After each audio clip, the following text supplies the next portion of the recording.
community coming together to heal after 3 women were gunned down in Norfolk earlier this week.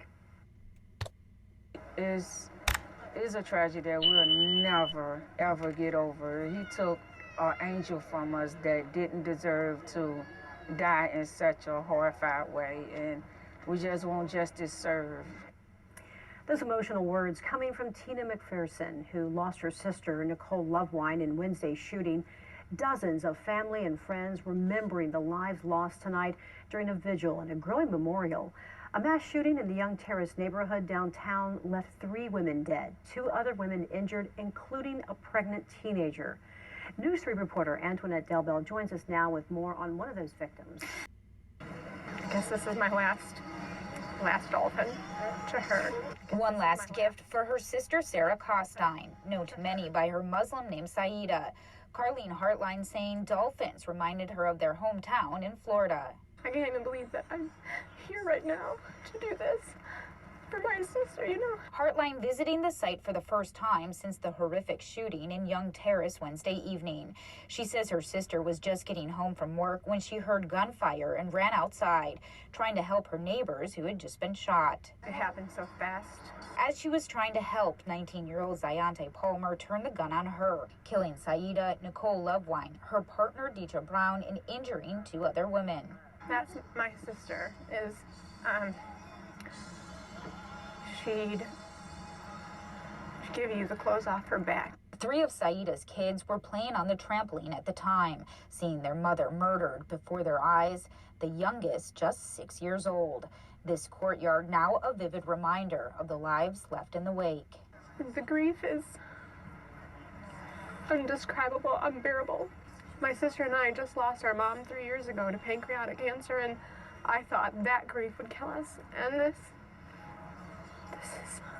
She didn't deserve that. Like, it was too much left behind for her life to just be, gone like that. There's children out here that got to live without their mother. The 44-year-old was a single mother trying to make the best out of life, overcoming a lot of struggles to provide for her children. Hartline says a few months ago her sister lost a home to a fire, then another one to a flood, all while battling cancer. The move to this community a few months ago was supposed to be a fresh start for her and her family. It was always so joyful, no matter what life threw at her. To go out like this is just horrific, and I don't understand it. Saida's family and friends leaning on one another as they remember the mother they say had a big heart. One of the most beautiful people you could have ever met. She always just laughed, made everybody laugh. The growing memorial full of balloons and messages, a chance to forget the hurt for a brief moment as family members of the 3 women keep their memories alive while they wait for justice. Where do you go from this kind of violence, When is this gonna end? When does it end? And Hartline says her sister never felt safe in that neighborhood and was supposed to move next month. Now, Saida Costine leaves behind 6 children and 2 grandchildren. In the studio, I'm Antoinette Delbel.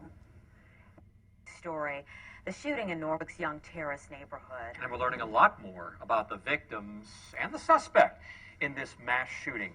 19-year-old Zayante Palmer faces a very long list of charges. They include 3 counts of second-degree murder in the shootings of 5 women last night. Almost exactly 24 hours after the gunfire, people there are still trying to come to grips with everything that has happened. We have 2 reports, beginning with 10 on your sides, Andy Fox. Andy? Tom and Anita, like you just said, 24 hours ago from this moment right now at this spot right here, a horrific event took place in the city of Norfolk that has shocked this community and city leaders. Nothing they can do, man. He just got shot them execution style. They was walking up from work, Kids was out here trying to help them. This is a neighbor who doesn't want to be identified, but she heard the shots and ran to help. I got to go out here and try to help somebody, and I peeked out my back door. He just was execution style. Here's what happened. Police charged Ziante Palmer. Eyewitnesses say Palmer shot his girlfriend in the shoulder as she sat in the car. Then, as her mother, Nicole Lovewine, was approaching the car, he shot her and her friend Dee Brown, killing both. Another neighbor, Sarah Costine, responded to the gunfire. She was shot and killed. One of her friends was shot and taken to the hospital. 3 dead, 2 injured. Another eyewitness account. The vehicle pulled up, and the young lady got out of the back seat, and the gentleman shot her. And then he approached the mom and her girlfriend and shot them. And then 2 neighbors who came to try to help. He shot them too. This neighbor reaching out to help. I helped one girl that was right here. You know, she was bleeding to death. I was telling her, don't move, you know, stay still. The paramedic coming. You know, I had my towel, we're trying to help her. So once again, a community puts up a memorial for those killed, stuffed animals, balloons, words like our hearts and prayers go out to the victims and families. But here on the ground, at the scene of what the police chief calls a mass shooting, undeniable frustration that nothing seems to change. This is not the stock we come from. This is not who we are. This is not who we are. And yet, it happens again and again. And the police chief mentioned that during his walk through this neighborhood. In Norfolk, Andy Fox, 10 on your side. Perfect segue, Andy. Thank you. We're going to switch now to 10 on your side's Brett Hall. Yeah, and a lot of the community is coming together, talking with police about this act of violence and others. Brett? If you were watching Wave News 10 at 11 last night, you saw the emotion in Chief Boone's voice and on his face. Well, that just pales in comparison to what we saw today ahead of that walk that Andy was just talking about. He held a walk with the mayor and several other fellow lawmakers, as well as representatives from the Norfolk Redevelopment and Housing Authority. Their goal to try to get some community buy-in to help stop these horrific events from happening. These are far from the first gunshots that we've covered this year in the Young Terrace public housing community. Unfortunately, the chief says he knows they likely will not be the last. How long are we going to be performative and say pretty words? Where's the action? It's not their fault. This situation was created years ago, strategically. And it's going to take some strategic action to undo it from all of us.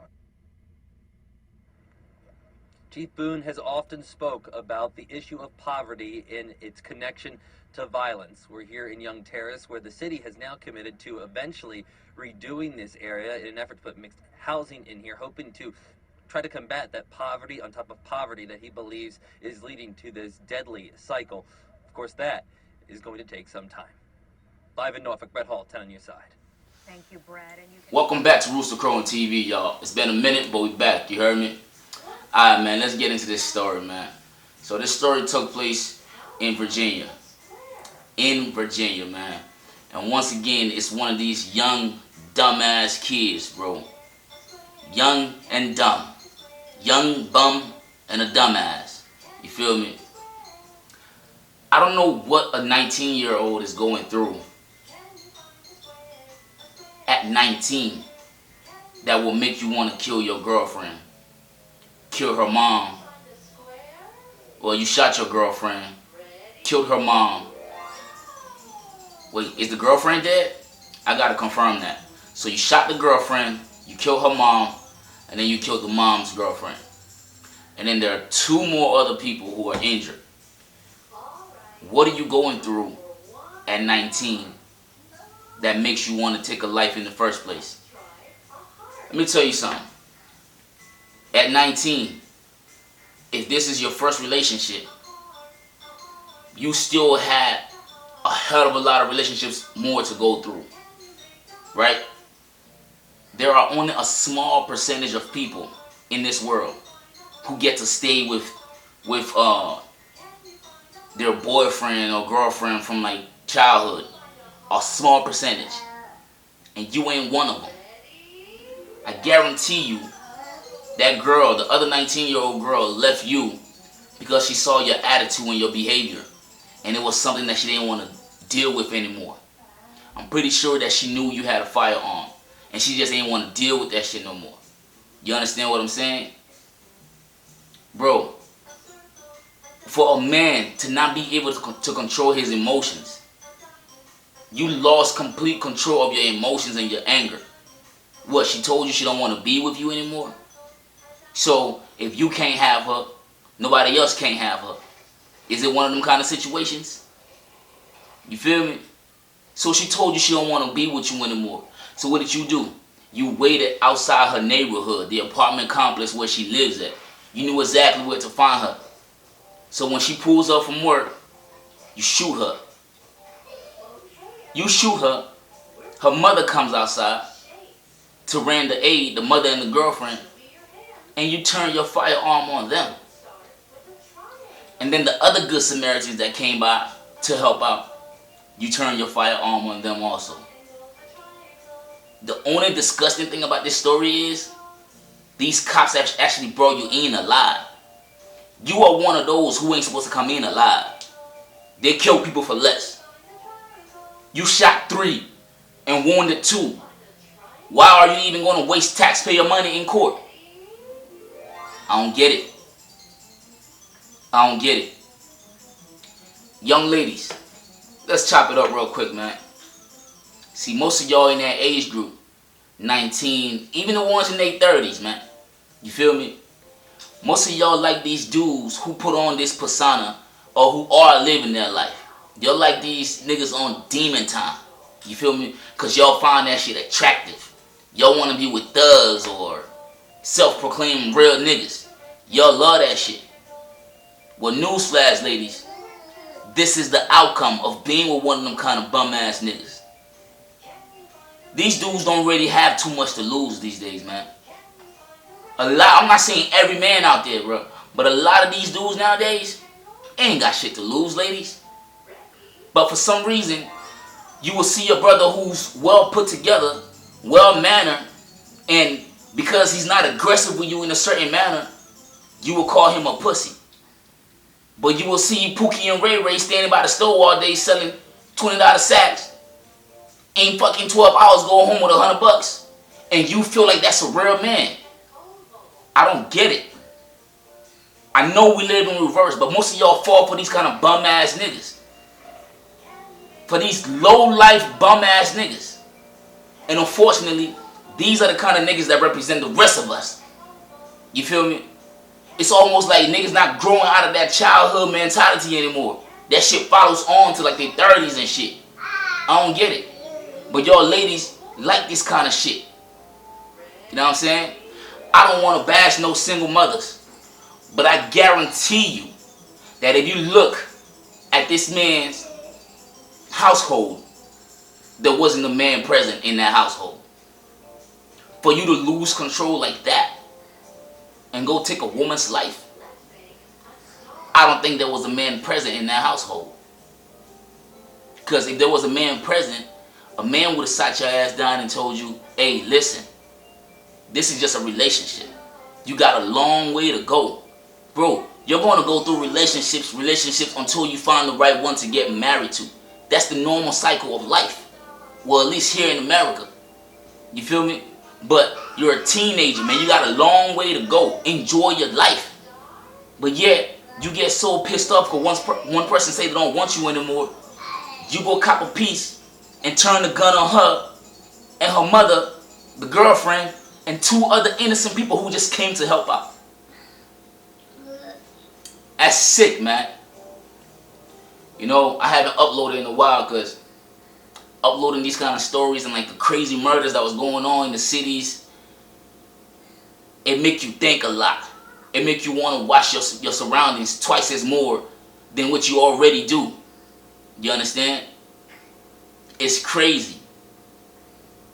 Zayante. I guess when they put that combination together, they thought you was going to be something special. But turns out you ain't shit but a bum ass nigga. You feel me? But Zayante, I'm going to end this right here. If your mother and father knew where you was going to grow up to be at the age of 19, they would have terminated your ass before you even had a chance, right, to take one breath of air. But here you are. You wasted lives. Till next time, y'all. What's up, Josiah? I'm coming.